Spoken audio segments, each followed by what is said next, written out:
Hey friends, welcome back to the channel, Evergreen Organics. I want to give you guys a quick 6-month update on my Nix Builder Pros that I purchased. September, I think I got them last March of 2022. I ordered them in the mail. I got the custom configuration, I got the smooth upper, rough out lower, steel toe boots, and I got them with the extra thick 1.125" sole. And I've done a decent amount of logging with them this winter. There are a couple discoveries that I made about them. The first one is that they are not waterproof. So if you are in snow with these things running around for more than just a couple of hours, they are going to get wet and they are going to soak through. I've tried really hard to make sure that I keep them well oiled to try to keep them as water resistant as possible, and they still are not nearly as water resistant as you could imagine as something like the Red Wing Logger, which is Gore-Tex lined, and you could literally stand in a foot of water all day long with those boots on and your feet would never get wet. So with that said, absolutely love these boots. I cannot believe how good of shape they are in after 6 months of me beating on these things. The sole looks like just about the day I got it, other than I kind of walk funny, and especially on my right heel. This outside of the heel tends to wear, and this has just begun to start wearing. But other than that, these things are some heavy duty soles.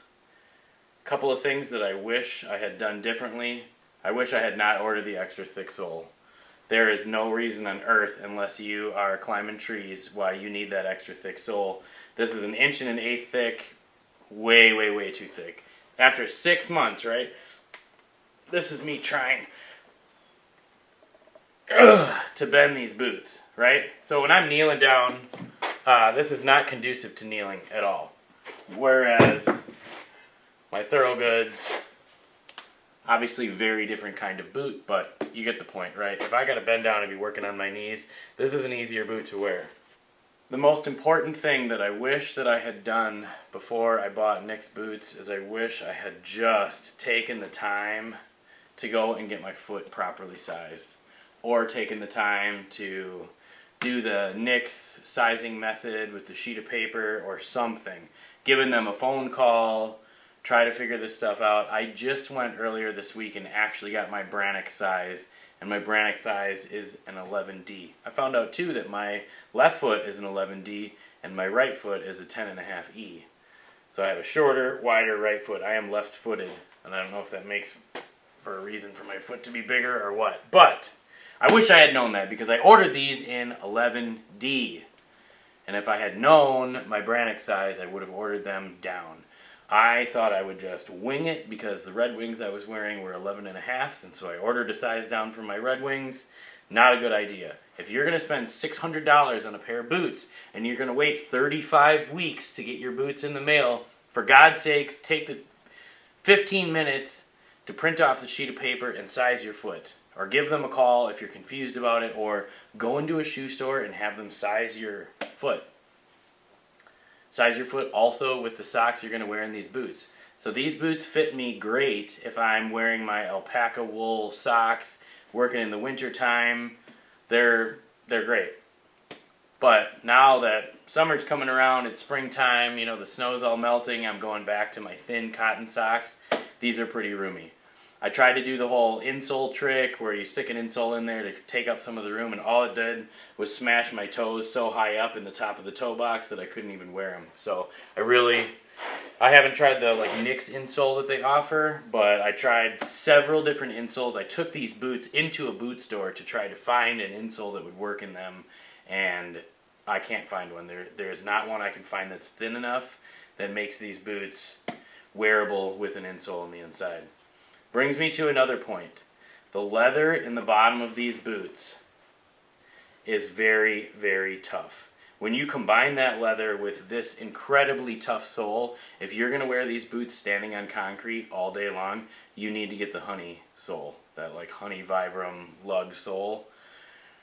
Absolutely, you should do that. If you're not wearing these out in the woods or on dirt or on mud, if you're going to be on concrete, I highly recommend the honey sole. I know it's not as cool and it's not as durable, but I've been working 12-hour days out at a marine where they build LCS combat ships for the Navy, and I've been standing on concrete and working out of a boom lift, and these things, my feet ache at the end of the day, and it's not because the boots aren't great, it's because they're not the right boot for wearing on concrete for 12 to 15 hours a day. They just aren't. That's not what they were designed for. Another reason why there's something to be said for the softer sole, right? Not that Thorogoods are as good as Nick's boots, because they're not. I crapped on Thorogoods when I made my first Nick's review, and the reality is that they're just not the same boot. You know, they don't do the same thing, and they don't claim to do the same thing. Much thinner leather. The break-in period is, I don't know, 1 day? 2 days maybe? The break-in period on my Nick's boots was like 3 months.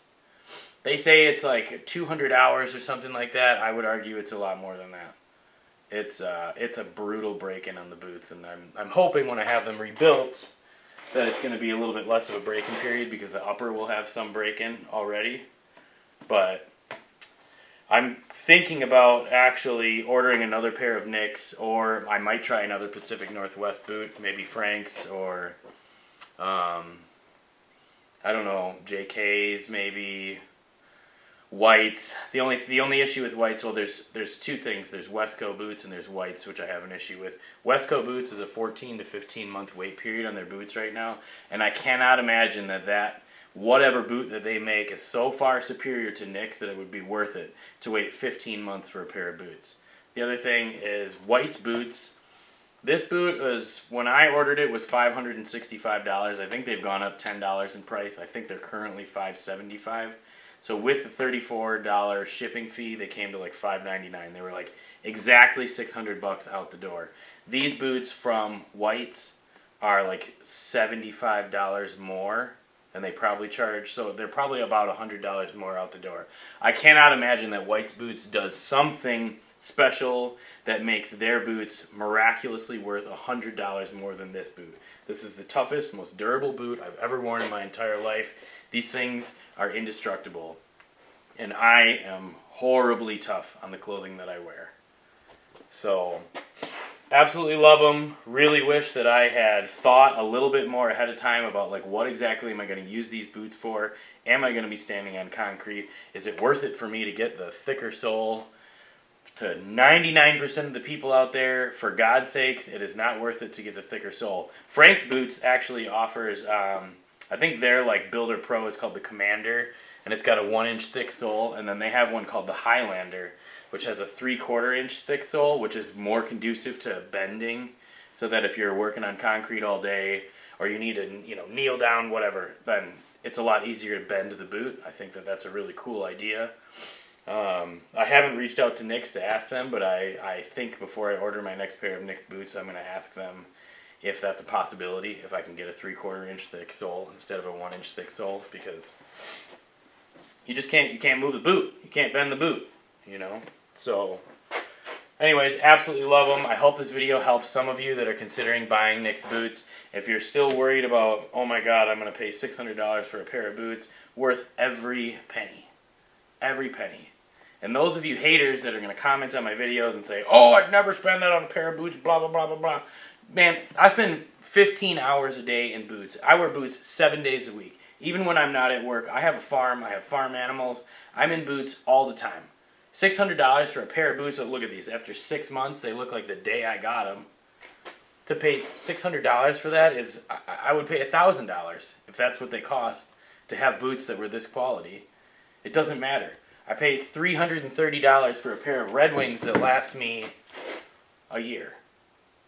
So that's every 2 years I'm spending $660 on Red Wings, And the guys that want to hate like that, it's like, where's your priorities? How much is your truck payment every month? How much money do you spend on guns? I have a buddy that wears $80 Walmart boots to work and wears them 15 hours a day, and then he has, 3 suppressors that are $1,000 a piece. And how many hours a day do you use the suppressor on your AR-15? So it's a matter of priorities. And if you don't or have never worn boots like this, and you just don't understand. So for you guys to be commenting on my videos saying, oh, blah, blah, blah, I'll stick with my Thorogoods or my whatevers, you know, never pay, you know, I don't want to hear it. You have no leg to stand on because you're not speaking from your own experience. Well, I suppose you guys have heard enough of my ranting. There's the video, 6-month review. Would I recommend you buy them? Absolutely. Are they worth the money? Absolutely. Am I going to get another pair? Yeah. Do I need another pair right now? No.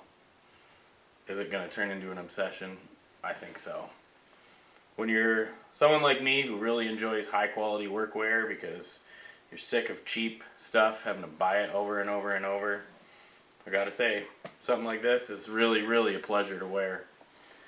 So, with that said, I'll catch you guys on the next one.